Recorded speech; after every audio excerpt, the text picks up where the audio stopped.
Greetings, everybody. Carl Diffenderfer here. I wanted to take just a brief moment to share a concept with you that I've seen time and time again with business owners. Everybody struggles with this, at least at some point in their life.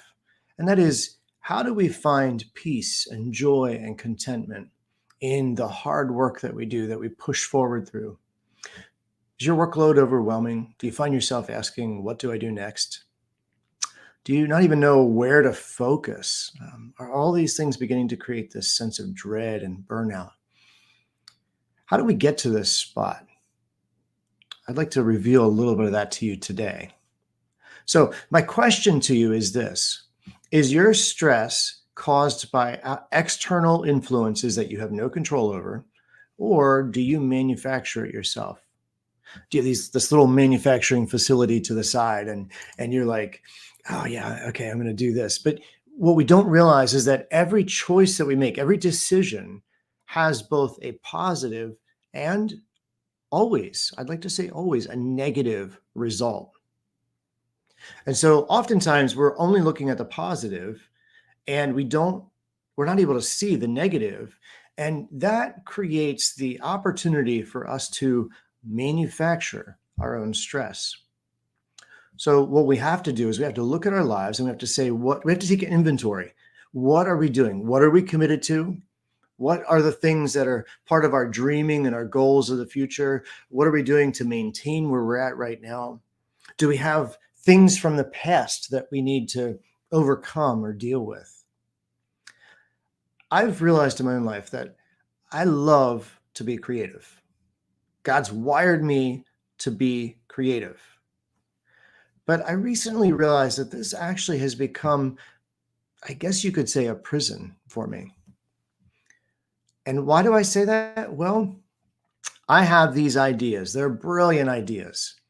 And then I say, okay, I'm going to work on this idea, and I'm going to build this idea. And then I go build it, and then I execute it, and I make it work. And then what happens? I get bored with it. Do you get bored eventually with all of the ideas you execute? Well, to me, that feels like a hamster wheel. We have this idea, we build the hamster wheel, we get on it, we run real fast, and then eventually we say, I can't do this anymore. So what I want to say today, this is a very harsh statement, but I want to say this and I want you to think about it.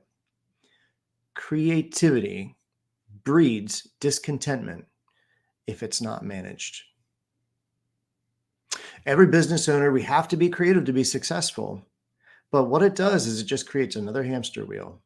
We want to grow our business. We want to be successful. So I realized for me that my hamster wheel is really God's hamster wheel for me. It's what He's called me to do in my life. And so if I'm doing what I'm supposed to be doing, then I'll get on that hamster wheel. I won't get tired. I'll keep doing it. And this is because this is what I'm called to do. This is my purpose. So if you're starting to feel like, man, can I keep doing this in my business? Or if you're a coach and you're like, was I called to do this? I'd like to ask yourself, what is it that's deep down that's called you to do it? And then start to say, okay, what is the specific hamster wheel that I've been called to be on right now in this moment? So we have to look at our purpose, our calling, and then go do that. And then we have to start to say no and push out these ideas.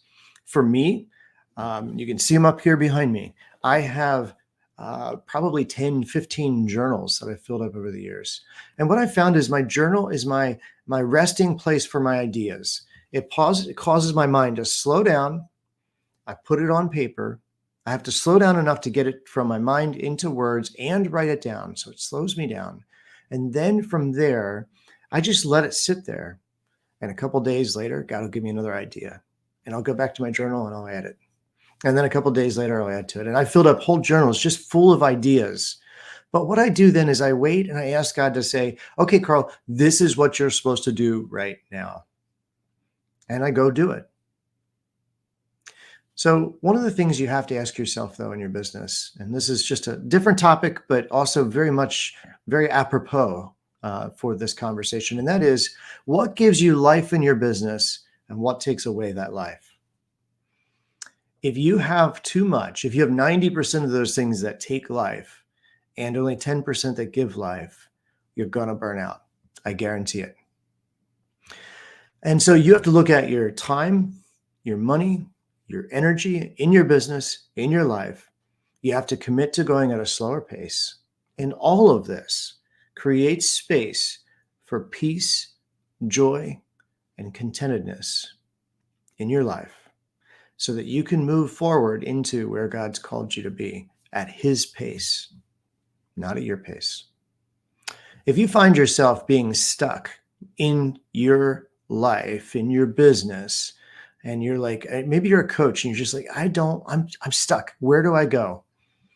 I challenge you to go to ineeda.coach.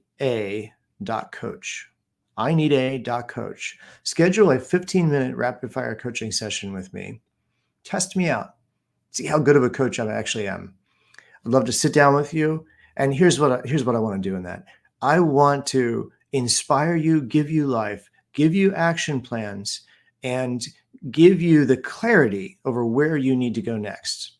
Nothing more.